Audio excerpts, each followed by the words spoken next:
नमस्कार, आप देख रहे हैं सिटी सेंटर शो। मुंबई से मैं हूं पूजा भारद्वाज और शो की शुरुआत कर रहे हैं हैदराबाद से बड़ी खबर के साथ। हैदराबाद की साइबराबाद पुलिस ने एक बड़ा दावा किया है कि महाराष्ट्र की तर्ज पर तेलंगाना में सत्तारूढ़ टीआरएस के विधायकों को खरीदने या रिश्वत देने की साजिश रची जा रही है। एनडीटीवी से एक्सक्लूसिव बात करते हुए साइबराबाद के पुलिस कमिश्नर ने दावा किया है, आरोप लगाया है कि 4 विधायकों को खरीदने की कोशिश हुई है और इसके लिए 100 करोड़ या उससे ज्यादा की कीमत सामने रखी गई है। पुलिस सूत्रों के मुताबिक महाराष्ट्र की तर्ज पर यह ऑपरेशन प्लान किया गया था और विधायकों को पार्टी बदलने के लिए 100 करोड़ या उससे ज्यादा की रिश्वत की पेशकश की गई थी। इसमें पी रोहित रेड्डी समेत 4 लोगों के नाम सामने आए हैं। We are near that farmhouse where you have actually detained some people. There are 4 TRS MLAs, if I'm not mistaken, and also 3 others belonging to the central party BJP. On the information provided by the TRS MLAs that they have been lured and bribed into changing parties, we have conducted a search here at Aziz Nagar near Moinabad. So what we have found is we found 3 people who have been trying to do this. One is Mr.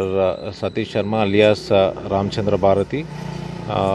Then the second one is one Simyaji Swamiji. He is from this Tirupati area. And the other man, Nandakumar, he is a businessman. He stays in Saru Nagar but has a business in Jubilee Hills. So these 3 people had come here. They were trying to lure and bribe these 4 MLAs into changing parties. चुनाव से पहले वोटरों को लुभाने के लिए किस तरह से हमारे नेता अजीबोगरीब बयान देते हैं, अब उससे जुड़ी आपको खबर दिखाते हैं। ताज़ा ऐसा बयान है दिल्ली के मुख्यमंत्री अरविंद केजरीवाल का, जिन्होंने अपील की है पीएम मोदी से, केंद्र सरकार से कि भारतीय नोटों पर महात्मा गांधी के साथ साथ लक्ष्मी गणेश जी की भी तस्वीर छापी जानी चाहिए।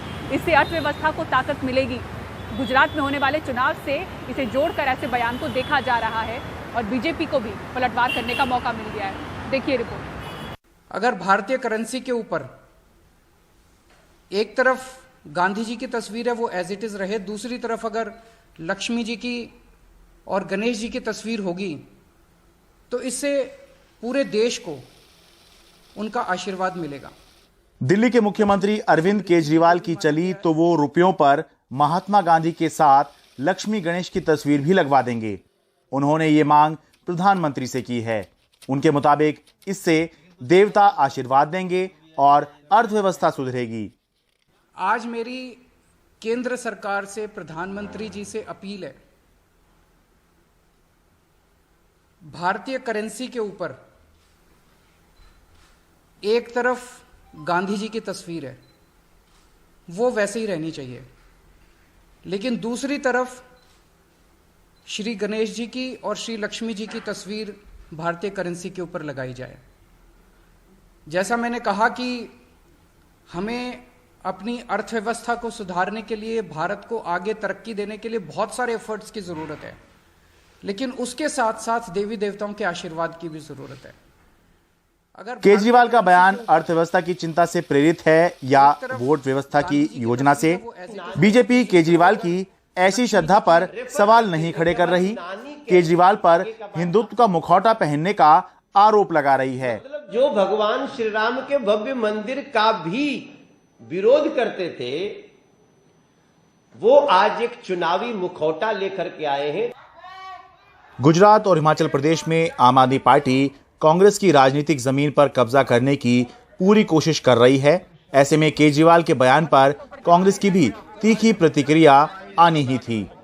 ये देखिए, हम लोग बार बार कहते थे ये बीजेपी और संघ की बी टीम है, तो जब चाहेंगे सेकुलर कार्ड खेल देगा, जब चाहेंगे धर्मनिरपेक्ष दिख जाएगा, जब चाहेंगे किसी न किसी धर्म की भावनाओं को भड़काएगा, जब चाहेंगे तो अपने आप को किसी जाति विशेष का बता देगा। तो ये तो वो आदमी है कि जैसे उसको लगता है कि उसको वोट मिलेगा उसमें ये कूद पड़ता है।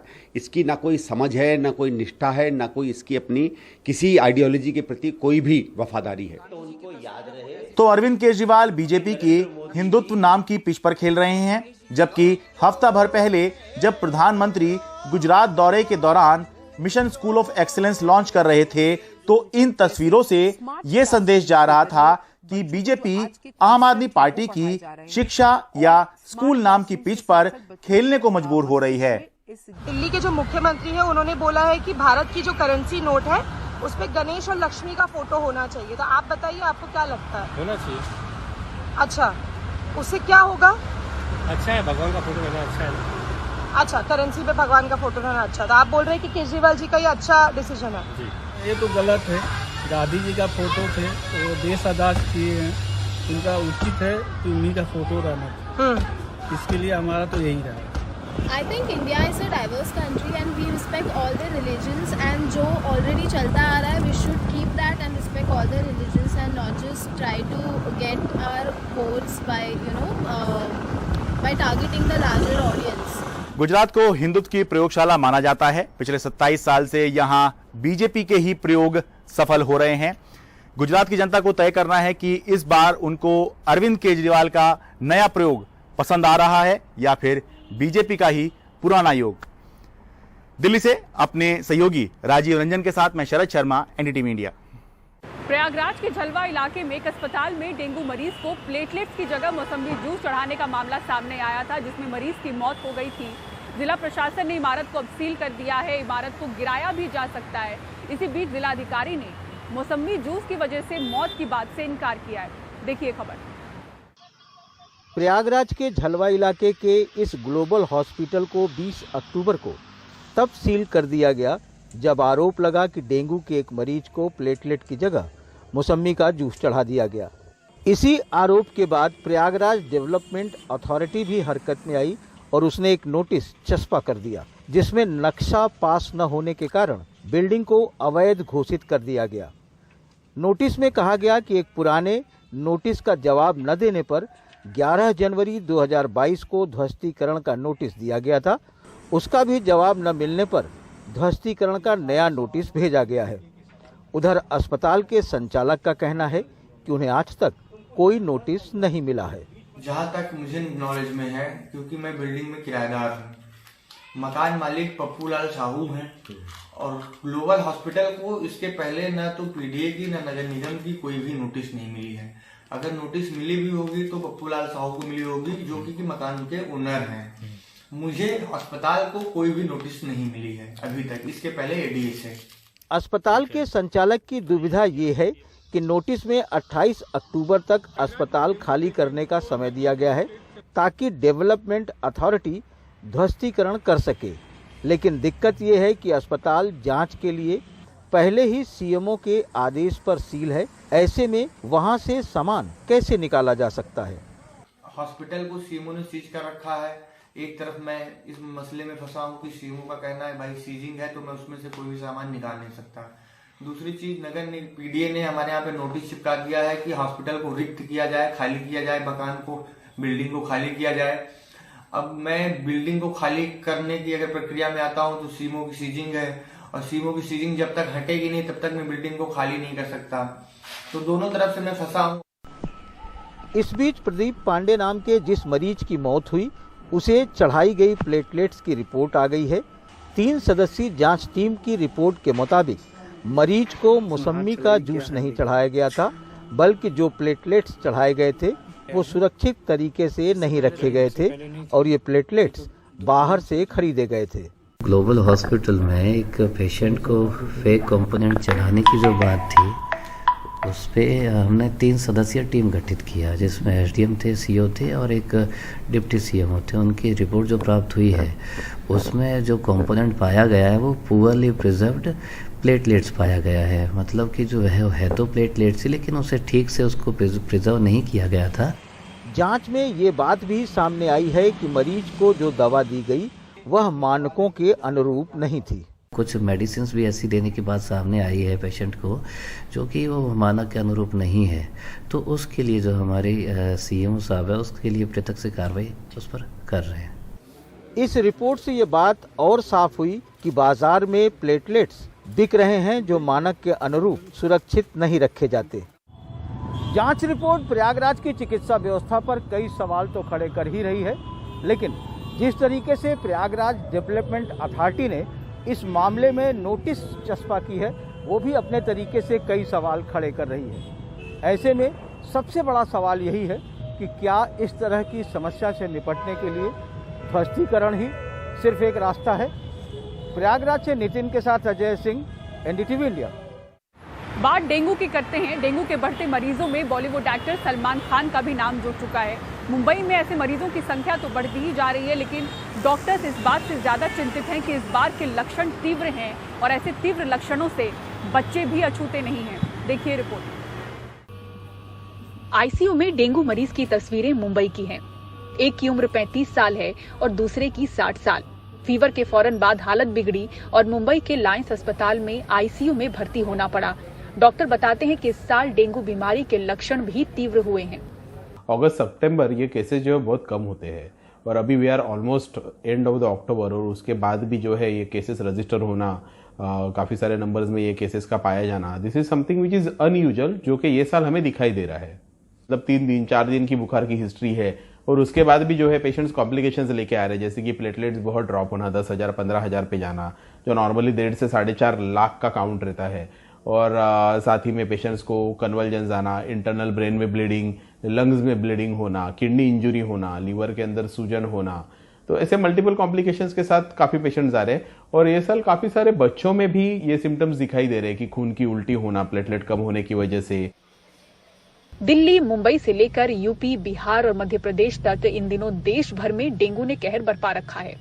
आर्थिक राजधानी मुंबई में इस साल अब तक डेंगू के 746 नए मामले सामने आ चुके हैं।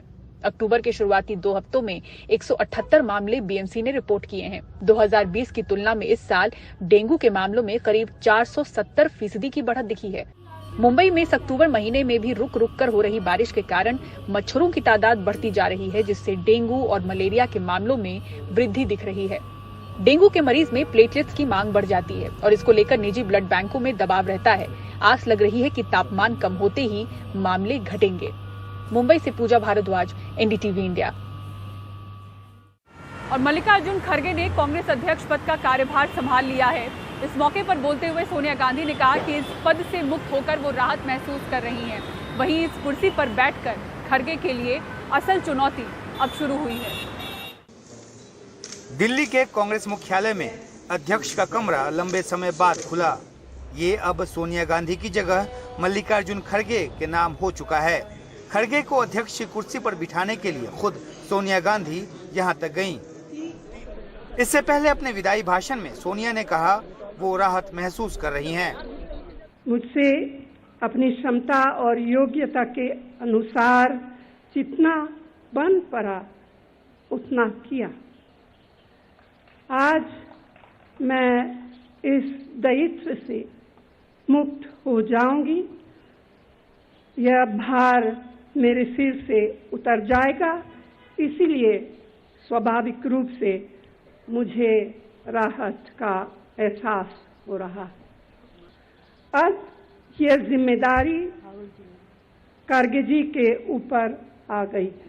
श्रीमती सोनिया गांधी। खड़गे ने सोनिया का शुक्रिया अदा किया, राहुल गांधी की जमकर तारीफ की और पार्टी का धन्यवाद दिया कि उन्हें इतनी बड़ी जिम्मेदारी दी गई है। आज एक वर्कर, मजदूर का बेटा, एक सामान्य कार्यकर्ता को भारतीय राष्ट्रीय कांग्रेस का अध्यक्ष चुनकर ये सम्मान देने के लिए आप सबका हार्दिक आभार और धन्यवाद देता हूं।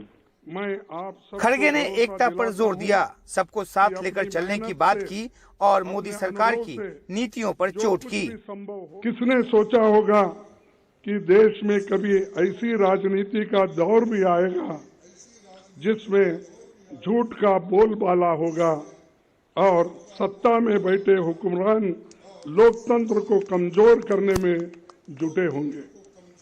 लेकिन मैं ये भी जानता हूं कि झूठ, फरेब और नफरत का ये तंत्र हम तोड़ कर रहेंगे।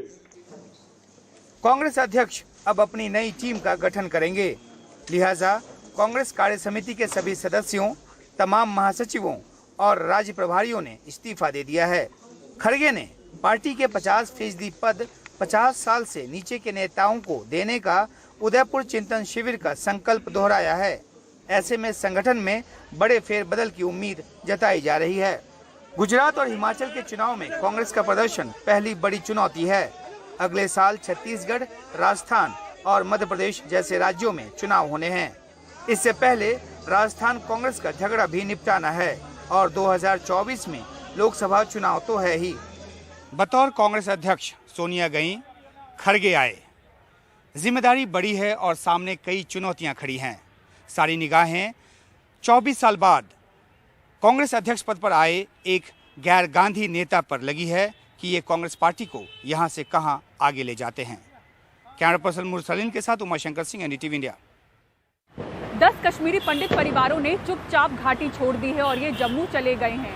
चौधरी गुंड और छोटी गांव में पिछले 2 महीने में 2 कश्मीरी पंडितों की हत्या कर दी गई है और जो ये 10 परिवार यहां से चले गए हैं वो आतंकवाद की चरम सीमा के दौरान भी घाटी में बने हुए थे। स्थानीय लोगों का कहना है कि अब एक महिला ही बची है और वो भी जाने वाली है। गाजियाबाद में किस तरह से पार्किंग को लेकर एक युवक की पीट कर हत्या कर दी गई, दिखाएंगे पूरी खबर एक ब्रेक के बाद। देखते रहिए सिटी सेंटर शो।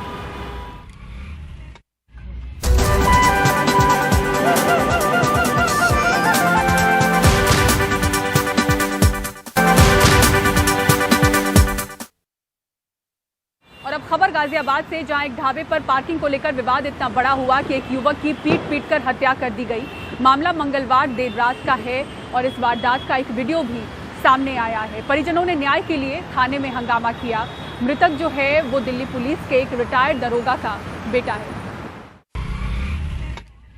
एक राहगीर ने अपने मोबाइल से ये वीडियो बना लिया, जिसमें दिख रहा है कि कुछ लड़के सड़क पर पड़े एक लड़के पर ईंट से हमला कर रहे हैं। थोड़ी देर में सड़क पर पड़े उस लड़के की मौत हो गई।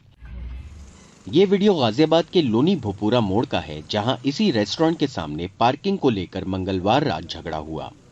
झगड़े में 35 साल के वरुण की पत्थर मारकर हत्या कर दी गई। सड़क पर कई लोग गुजर रहे थे, रेस्टोरेंट का स्टाफ भी था, लेकिन किसी ने वरुण को नहीं बचाया। ये सामने जो रेस्टोरेंट है, इसके सामने ही अरुण यहाँ पर खाना खाने आया था और इसी बीच कुछ लड़के आए और उनका पार्किंग को लेकर झगड़ा हुआ। जहाँ पर ये ईंट पड़ी है, यहीं पर अरुण सड़क पर गिर पड़ा। एक ईंट उसके सिर पे लगी, जिसके बाद उसकी मौत हो गई। जहाँ पर ये घटना हुई है उसके पीछे आप देखें कि सीसीटीवी कैमरे लगे हुए हैं रेस्टोरेंट में। इन कैमरों में जो आरोपी हैं उनकी गाड़ियों की तस्वीर कैद हो गई है। पुलिस के मुताबिक आरोपियों की पहचान कर ली गई है और उन्हें पकड़ने की पूरी कोशिश की जा रही है। ढाबे में खाना खा रहे तू मैं होगी, वे पिए हुए थे और कोई झगड़े की ऐसी को पुरानी रंजिश तो है। दोस्त थी इनकी, वो कहाँ थे उस वक्त? वो भी वहीं थे। जब इसके ईंट मार दिया तो वे जो वहाँ से रफू चक्कर हो गए। अच्छा। न ही पुलिस को इन्फॉर्म किया, न ही हॉस्पिटल ले गए और न ही मौके पर मिले। घटना की सूचना मिलते ही पुलिस मौके पर पहुंची, लेकिन तब तक 2 कारों में सवार आरोपी भाग चुके थे। खून से लथपथ वरुण को अस्पताल ले जाया गया, जहां डॉक्टरों ने उसे मृत घोषित कर दिया। हत्या के विरोध में स्थानीय लोगों ने विरोध प्रदर्शन भी किया। पुलिस का कहना है कि आरोपी पास के ही गांव के रहने वाले हैं और उन्हें पकड़ने के लिए 5 टीमें दबिश दे रही हैं। 2 पक्षों के बीच में झगड़ा हो गया था, जिसमें एक पक्ष के द्वारा दूसरे पक्ष के वरुण नामक व्यक्ति को ईंट से मारकर घायल कर दिया गया। हॉस्पिटल ले जाते समय ही उसकी मृत्यु हो गई थी। केस को वर्कआउट करने हेतु 5 टीमें लगा दी गई हैं। यथाशीघ्र केस का अनावरण करके आरोपियों को जेल भेजा जाएगा। वरुण पास ही के जावली गांव का रहने वाला था और उसके पिता दिल्ली पुलिस से रिटायर्ड दारोगा है। वो 4 भाई बहनों में सबसे बड़ा था और उसके 2 छोटे बच्चे हैं। वरुण की अचानक हुई मौत से उसके परिवार के लोग ही नहीं, पूरा गांव सदमे में है। छोटी सी बात को लेकर झगड़ा हुआ और झगड़ा इतना बढ़ गया कि अरुण को अपनी जान गंवानी पड़ी। फिलहाल गाजियाबाद पुलिस के इस मामले में हाथ खाली है और सभी आरोपी पुलिस की पकड़ से बाहर। गाजियाबाद में अपने सहयोगी पिंटो तोमर और कैमरामैन मनोज ठाकुर के साथ मैं मुकेश सिंह सेंगर, एनडीटीवी इंडिया। और यूक्रेन में जारी जंग के बीच रूस की सेना परमाणु युद्ध के खतरों से निपटने के लिए युद्धाभ्यास कर रही है। इसकी निगरानी खुद रूस के राष्ट्रपति व्लादिमीर पुतिन ने की। इस दौरान बैलिस्टिक और क्रूज मिसाइलें भी दागी गईं। क्रेमलिन ने कहा कि राष्ट्रपति पुतिन ने देश के सामरिक प्रतिरोध बलों और सेना के युद्धाभ्यास का निरीक्षण किया, जो परमाणु युद्ध के खतरों का जवाब देने के लिए जिम्मेदार है। युद्धाभ्यास में दागी गई सारी मिसाइलों ने अपने लक्ष्य को भेदा। इसी के साथ युद्धाभ्यास में Tu-95 लॉन्ग रेंज एयरक्राफ्ट का भी इस्तेमाल हुआ। रूस ने यूक्रेन पर डर्टी बम से हमला करने की तैयारी का भी आरोप लगाया। हालांकि यूक्रेन ने इस आरोप से इनकार किया है।